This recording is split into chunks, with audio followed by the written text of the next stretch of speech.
Jesse's ex-girlfriend claimed that Jesse had tried to kill her in January of 2017, stating that he had chased her around the house with a knife and choked her into submission before forcing himself onto her. At the end of this trial, Jesse was sentenced to 7.5 years in prison. Nigga, what?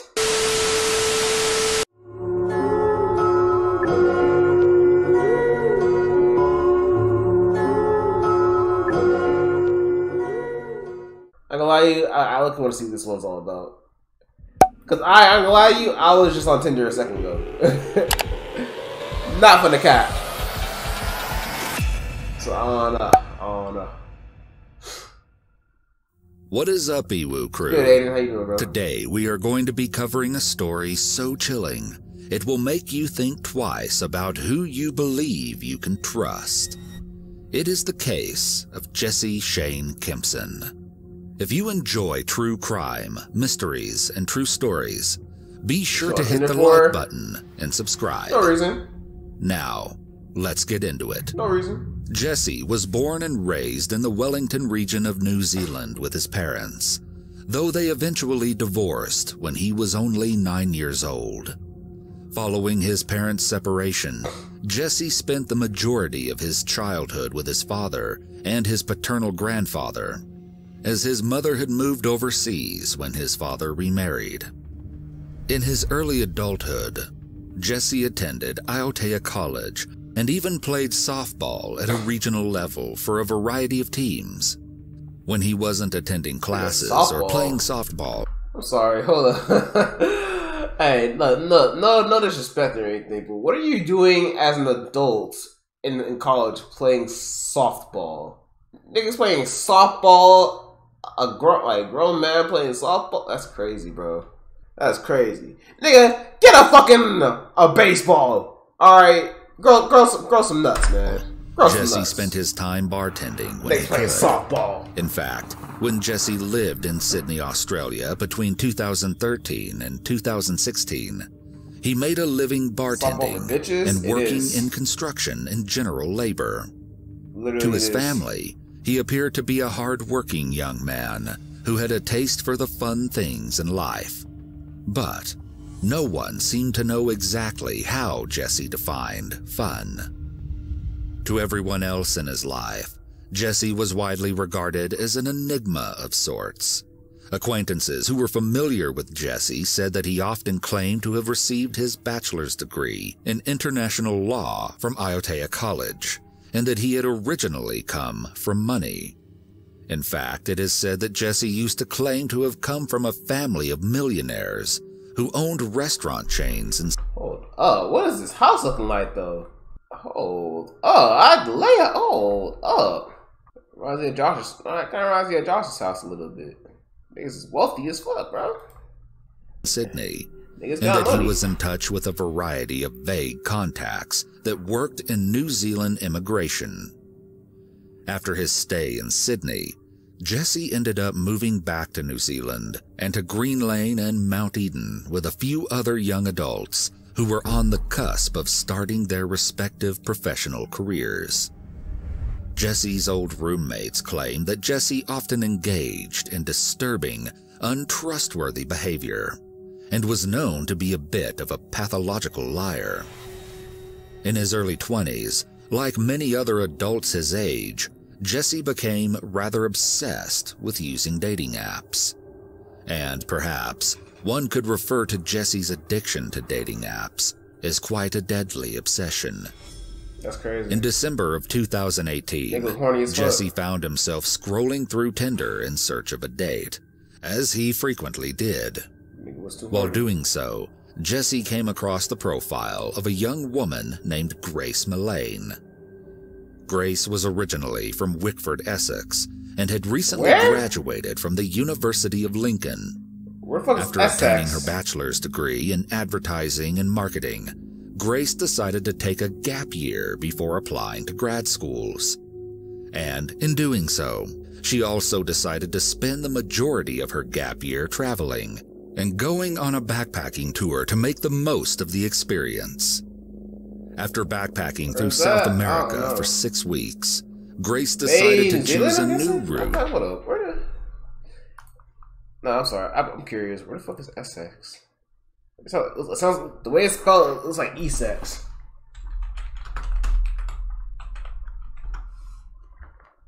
Oh, it's in the UK. So she a broth, mate. She a fucking broth, mate. For the next 2 weeks of her trip. On November 20th, 2018, Grace entered New Zealand, and by the 30th of the month, she made her way to Auckland. As Grace's birthday was just days away, she intended to spend her time in Auckland's central business district to celebrate on her own. Or perhaps not entirely on her own. On December 1st, the very eve before Grace's birthday, she coincidentally came across Jesse Kimson's profile on Tinder and, finding him attractive, swiped right. The two ended up matching and proceeded to have a conversation that quickly turned into the pair making plans to meet up for a date. That very same evening, Jesse and Grace met in person for the date as they had discussed. As seen on the CCTV footage from the Sky City building, the two embraced in a hug while exchanging pleasantries and introductions around 5:45 p.m. Then, the two proceed to head up the... This is actual footage? Oh shit, hold up. Building. The two embraced in a hug while exchanging... This is actual footage. I just realized that. Exchanging pleasantries and introductions around 5:45 p.m. Wow, okay. Then, the two proceed to head up the escalator to the second floor of the building, where they would come to make their first stop of the evening, a restaurant called Andy's Burgers and Bar. Once Jesse and Grace entered the bar, they can be seen on CCTV footage grabbing a couple of menus before ultimately picking a table just out of the camera's view to enjoy a few drinks and appetizers. And just over an hour later, the two are caught on camera again as they leave Andy's to head off to their next destination. They proceeded to leave the Sky City building and head out onto Federal Street, where they ultimately ended up deciding to enter another establishment called the Mexican Cafe. Really? While at the Mexican Cafe, Grace and Jesse spent Never mind. About an hour drinking around 3 jugs total of margaritas and sangria. Jesse can be seen covering the Ben, where you at? Who said that? Who the fuck said that? To their third and final drink spot Y'all heard that? for the evening. I hear you. Y'all heard that? I hear that. I don't know I heard that. Around 8:30 p.m., just moments after they entered the establishment, Jesse and Grace are caught on camera kissing passionately at least 3 different times. Damn. It appeared to those around them as though their date was going well, and that the two of them seemed incapable of keeping their hands off of each other. And then, things took a turn for the worse. At around 9:20, Grace can be seen excusing herself from the pub table to presumably use the restroom. As she did so, she ended up leaving her purse behind with Jesse, hoping that he would look after it respectfully while she was gone. Except that is not at all what happened. CCTV footage captures the moment that Jesse actually reaches across the table to grab Grace's purse and search through it. Whoa. Finding whatever he had been in search for, Jesse slips what we assume to be some cash into his pocket from Grace's handbag before she returns to the table. Ain't no way. As concerning as that was, it did not end there. Once the two exit the Bluestone room, they can be seen walking down the street until they ultimately end up at the City Life Hotel on Queen Street around 9:40 p.m. And I'm pretty sure you know what happened over there. They ain't got to explain what happened over there. I mean, in simplest terms.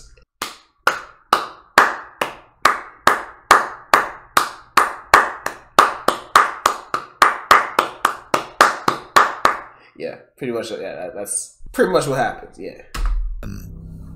Jesse and Grace proceeded to book a room for themselves to spend the night together, and were even captured getting into the City Life Hotel elevator from the lobby just moments later. Once the two arrived on the 3rd floor of the hotel building, they exited the elevator and presumably headed off to the room they reserved. Yeah, cameras in the elevator and shit? Unfortunately, that CCTV footage from mere hours before her birthday was the last time anyone ever saw Grace Millane alive. Whoa, never mind. The first indication that something had gone horribly wrong was when Grace failed to respond to her parents' text messages and calls, in which they intended to wish her a happy birthday. Not only was that kind of behavior regarded as rude in her household, it was also completely out of Grace's character. As the entirety of December 2nd, 2018 came and went, and Grace's parents still had not heard from her, they knew that something must have happened. Wanting to ensure that they did not overreact, they waited 3 total days before contacting Auckland police and reporting Grace missing. While Grace's parents tried tirelessly to get into contact with their daughter, Jesse rented a red Toyota Corolla hatchback from a rental car company in central Auckland. By the time Grace was officially reported as a missing person, a public appeal was issued, and all of Auckland was on high alert in search for the foreign backpacker who seemed to have vanished into thin air. That's fucking crazy. But what really happened to Grace Millane after she stepped off of the elevator at the Sky City Hotel? According to Jesse, he and Grace had engaged in rough intercourse that ultimately went too far. Rough intercourse? Resulting in Grace being choked to death at Jesse's hands. God damn. But according to Jesse's own phone records, something else happened entirely. Evidence was found that proved Jesse had taken intimate photographs of Grace's lifeless body after having killed her. What? Then, instead of reacting in a panic as he would have if her death had been an accident as he claimed, Jesse proceeded to search for disturbing content online, while Grace's body lay at his feet. What? Then, Jesse looked up the Waitakere Ranges, a rural location just a 45-minute drive away from the hotel. As we mentioned, Jesse rented a car while Grace's parents tried to determine if their daughter was in danger. But before he did so, he was seen at a local store purchasing a large suitcase with wheels. Then, Jesse made his way back to the hotel to drop off the suitcase before heading back out to purchase various cleaning products. After successfully renting a car and returning back to the hotel room to drop off the rest of his purchases, Jesse is captured on CCTV later the very same afternoon, meeting up with another woman at a bar. Whoa. The other woman, authorities concluded, was another date that Jesse had arranged on Tinder. Whoa. All while Grace's lifeless body remained on the floor of Jesse's hotel room. Nah. While on the date, the woman who has remained unnamed claimed that Jesse made a comment that, quote, "Police dogs cannot smell dead bodies if they are buried more than 4 feet in the ground." What? What the fuck? Later that very evening, Jesse was once again spotted on the camera in the hotel's elevator, borrowing a dolly to move 2 suitcases out of the hotel, one of which contained Grace's naked body that Jesse had folded into a fetal position until it fit. How the fuck? Jesse then proceeded to exit the elevator on the 1st floor and roll the dolly out of the hotel's glass doors. He is seen loading the suitcases into the red Toyota that he had rented earlier in the day. After doing so, he returned the dollies to the hotel and exits once more before driving away from the scene of the crime with Grace's body in tow. Jesse ended up burying the suitcase with Grace's body in a shallow grave in a forest area near Scenic Drive in the Waitakere Ranges, the same location he had been looking into just moments after taking her life. And that's crazy as hell. Bro, chat, y'all realize throughout this whole video, there is so much footage of him getting caught in 4K. There are literally cameras everywhere, and they caught him in 4K in every single inch of the... That is crazy.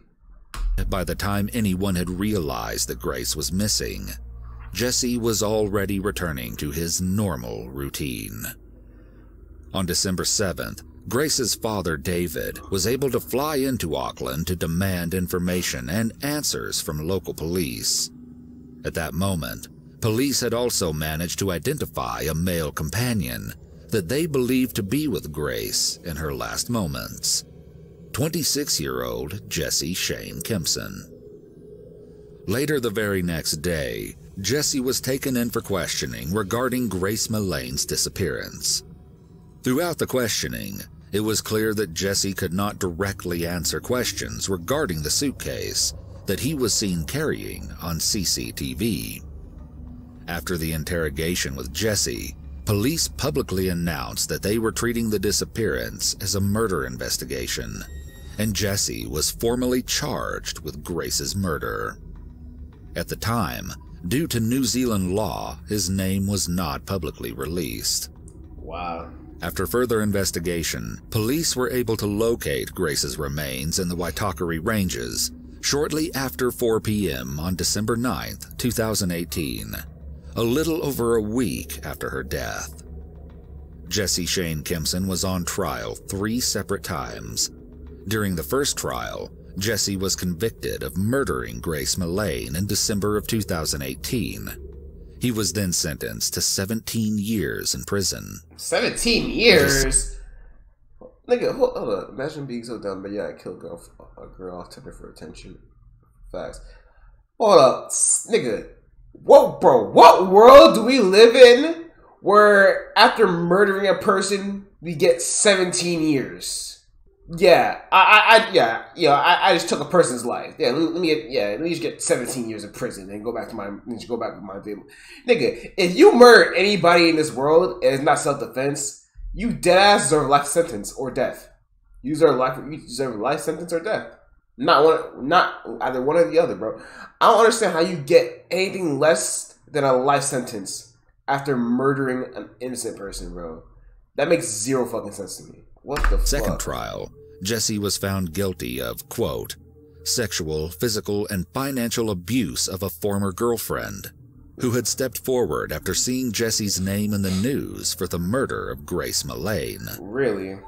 Jesse's ex-girlfriend claimed that Jesse had tried to kill her in January of 2017, Whoa. stating that he had chased her around the house with a knife and choked her into submission before forcing himself onto her. Whoa. At the end of this trial, Jesse was sentenced to 7.5 years in prison.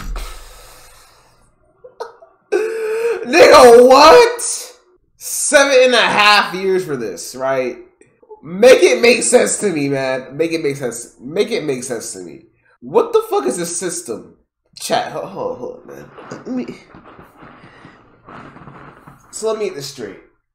This man chased his ex-girlfriend around the house with a knife, right? Chases her around the house with a knife. Finally gets to her, threatens to murder her, and he sexually assaults her. All that shit, bro. And they give him 7.5 years in prison. What the fuck is this system, bro? Finally, at his third trial, he was found guilty of assaulting a woman. This woman, like Grace, had actually met Jesse on Tinder and stepped forward after hearing of Grace's murder. At the conclusion of this trial, Jesse was sentenced to 3.5 years in prison. Man, I'm done with this video, bro. I'm done with this video. Whoa. Prison. Whatever, man. To add to the tragedy of this case, Grace Millane's father, David, recently succumbed to cancer 2 years after his beloved daughter died. Wait, what? Grace Millane's father, David, recently succumbed to cancer 2 years after his beloved daughter. Cancer 2 years after his beloved daughter died. What is it? What is Jesse Shane Kempson's story is a chilling one. What is this world, and one that will man? hopefully remind you to be careful who you spend your time with, as monsters lurk around every corner. What is this world, man? It's crazy as fuck. So you're telling me between all this bullshit this guy has done, he only has to suffer for 28 years. Basically, in total, he has 28 years in prison. Let me get this straight. He murdered a woman. All right, he murdered and, assaulted a woman, number one. He sexually assaulted his ex-girlfriend, and he assaulted another woman. And he only got 28 years in total for all three of those crimes, man. It don't make no fucking sense to me, bro.